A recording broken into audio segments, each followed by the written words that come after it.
Welcome to More Than a Few Words, a marketing conversation for business owners. This is your host, Lorraine Ball. And if you've been paying attention, you've probably noticed that I'm spending a lot of time on LinkedIn these days. And it's not just because it's fun, because I do find it interesting, but it's good for my business. And that's what we're going to talk about today. And so I've invited Karen Yankovich to join me. She's the CEO of Uplevel Media. She's the host of Good Girls Get Rich podcast. She's a LinkedIn strategist and speaker dedicated to empowering women entrepreneurs. With more than 30 years of experience in tech, marketing, and customer relations, she merges her expertise with a passion for guiding women to take charge of their destiny.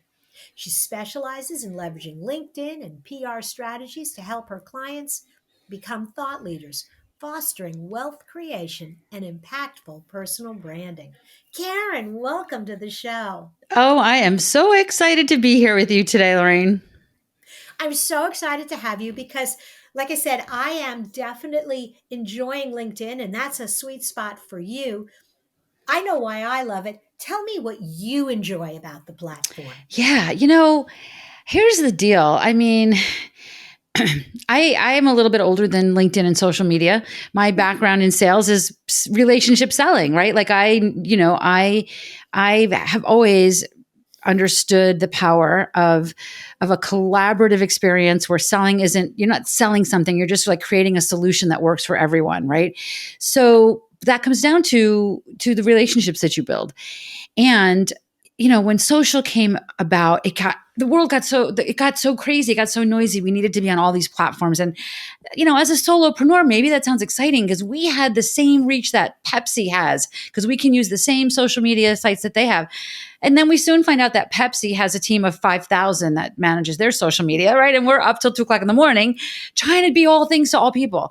So, what I found was, even when I started doing online marketing, I was pulling everybody to LinkedIn, though, even though I was helping them with marketing in general. I was like, yeah, but people want to know more about you. And when there's a lot of different ways you can market your products and services out there, and I am not here to help to undo whatever it is that you're a genius at, right? I want you to stay in your zone of genius, and I want you to think about the biggest, fattest, juiciest opportunity in that zone of genius, and then go over to LinkedIn and meet the kinds of people that can sign that $10,000 or $50,000 contract, so that you can pay people to do all the other things you think you need to be doing. So to me, spending some time on LinkedIn it's simply where all the money is. In fact, I have one client that I'm working with right now, and she's like, I'm really tight on time. And I said, honestly, I really want to tell you to post and do all these things. But if I had to give you one thing to do right now, it's just go into LinkedIn every day for 15 minutes and engage on conversations. She's already done the work with a great profile. She's already established herself as a thought leader. Now she's just got to get that profile in front of people. So for 15 minutes a day, she's going to start to show up and build relationships. And honestly, that is where the big, fat, juicy contracts happen. So, you sell pens, you can go on over to Pinterest or Instagram and sell one pen at a time. I think going over to LinkedIn and let's find you a distributor that wants to buy 5,000 of your pens to put in their stationery stores. Absolutely. Okay, so you've got me sold, and clearly I agree with you that there's higher caliber conversations. And also, I think people are on LinkedIn because they're interested in business. They're Well, it's not all looking for business. pictures. It's all Yeah, they're not, business. they're It's the not only looking for pictures of platform your that cat. is all business. Absolutely. Okay, so I want to engage. You've convinced me I can do it 15 minutes a day. Yep. What kind of things, how should I spend my time and spend it well in that 15 minutes? Oof. Well, listen, there's some pre-work that you have to do, right? I think that there's some work you have to do up front so that you can put yourself in a position of spending 15 minutes a day. Like, for example, I want you to have a great profile. And a profile, by the way, I love that LinkedIn tells us, wow, you've got a great profile, but all they really check is, did you fill in all the blanks? Right? I want you to have a profile that speaks to your ideal, whoever it is that's going to sign that big, fat, juicy contract, right? So I want there to be keywords. I believe with some pre-work, some upfront work, we could make our LinkedIn strategies magnetic. And instead of, and what we don't see that, right? What we see is all these people out there pitching, pitching, pitching on LinkedIn. I don't ever want you doing that. There is never a reason to do cold outreach on LinkedIn. Done properly, you can create a strategy. Again, some of the work has to get done up front to create a profile with the right keywords and a strategy to get you in front of the right people. PR being a big piece of that, but then creating a strategy that's more magnetic so that people are starting to find you and start to see you as a thought leader and are ready to give you their investment in your time, in their time and or money. Okay, so I've revisited my profile. I have changed the focus from it being a laundry list of everything I've done to telling some better stories about who I am and what some of my successes are. And now I have a clear idea of who I really want to meet. How do I go about finding them? How do I Yeah. go about creating my messages so they get in front of them without invading their inbox? Oh my gosh, such a good question. There's so many ways to do this. Lorraine, we live on the other side of the pandemic, right? We learned that that virtual networking works. We've got lots of opportunities to go to virtual conferences, virtual summits, and there's some pretty powerful people that are speaking at those. And, that's a great way to start. Like I speak on LinkedIn. Okay. I speak on LinkedIn and I'm speaking at conferences and virtual conferences all the time. And I can tell you that I can count on one hand how many times people before the conference connect with me and say, really look into your talk on this conference, at this conference, right? It doesn't happen. And if they did, I will remember them. Right. So, Mhm. so instead of sending out spam, start to connect with the people that you are already interacting with. You're going to this event because you think that there's people there you want to learn from. Start building relationships with those people.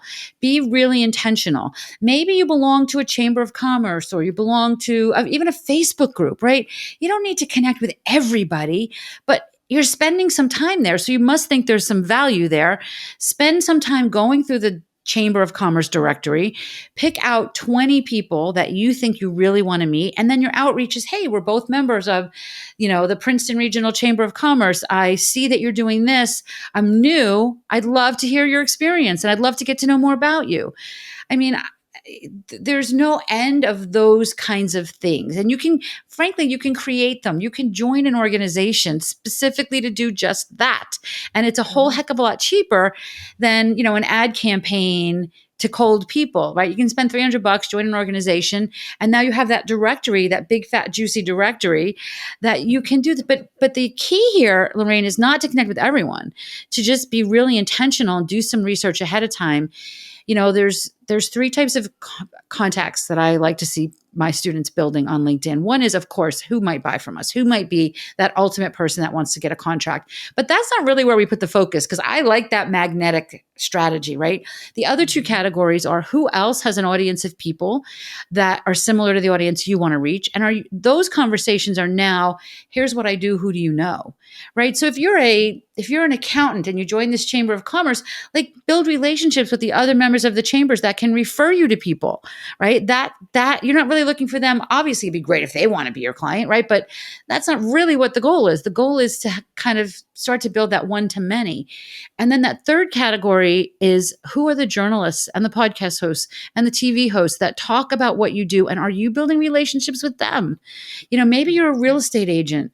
You should know every single person that writes about real estate in a 100-mile radius and maybe even more, right? And they should know you because it's not really about who you know, it's about who knows you, right? So having that strong personal brand and PS, these journalists, it's so easy because they're prolific, right? You find Mhm. an article that they've written, you drop it into LinkedIn and you add your point of view, and then you send them a connection request saying, loved your recent article. You may have noticed I just shared it with my network. I'd love to be connected to you, learn more about what it is you look for, because this is my favorite topic. So there's those three categories are the three categories. If you're consistently building out your network across those three places, but when I say consistently, I'm talking 5 people a week, not 5 people a day or 100 people a day, Mhm. like 5 people a week. If you're doing this, but the important word is consistently, that's where that magnetic strategy will start to come into place. That's where your magnet starts to get stronger. If you noticed, I was almost laughing through some of your comments because everything that you're talking about doing on LinkedIn is exactly what I taught 20 years ago when I taught classes in face-to-face networking. Right. It's all the same It strategy. is exactly the same thing. You do not need to meet every person in the room, but you've got to find those connections and have Yep. meaningful conversations.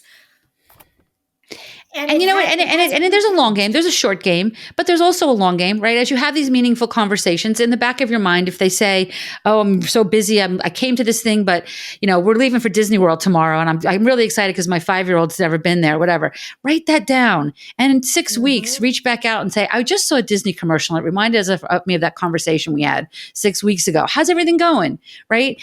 So, Exactly. if you do this in this micro targeted way, not Mhm. number one, it works, but number two, you're not swamping yourself. Like if I say to you, make a list of 50 people that you want to reach out to. If you reach out to all 50 people on Tuesday, you're going to swamp yourself. You're never going to follow up. So reach out to 5 this week and 5 next week and 5 the week after, and just keep that ball rolling like you brush your teeth. Like just do it every week, and you'll see your magnet start to work. And that, I mean, who doesn't want that, right? Like if who Absolutely. doesn't want that? We want, I have another student that I'm working with right now.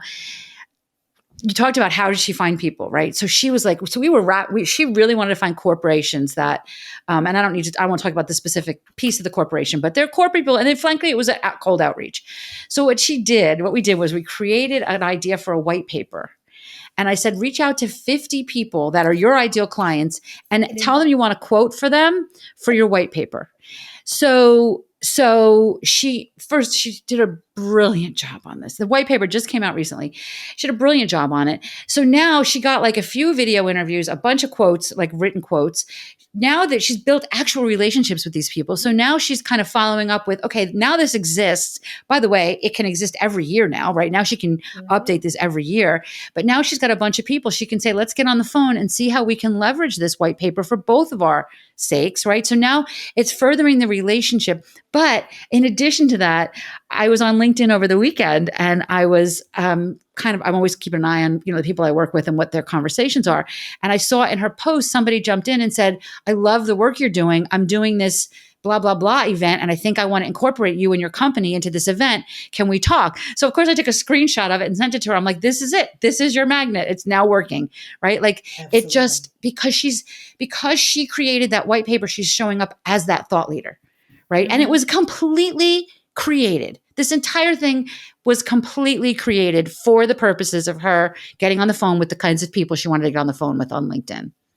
Absolutely. And I have seen people do that. I've seen people create entire podcasts Yep. just to get them those conversations. Yep. The trick, it all boils down to, like you say, knowing who you want to talk to and getting a small list that you actually engage with.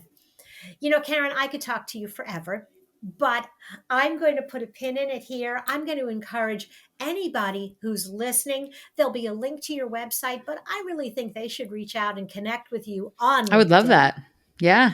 And I think they will learn a lot along the way. Thank you for being a part of the show. Oh, my pleasure. Thank you so much for having me.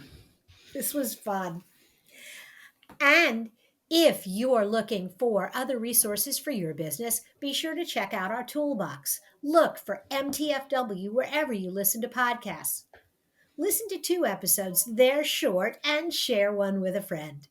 This has been another episode of More Than a Few Words. Thanks for listening.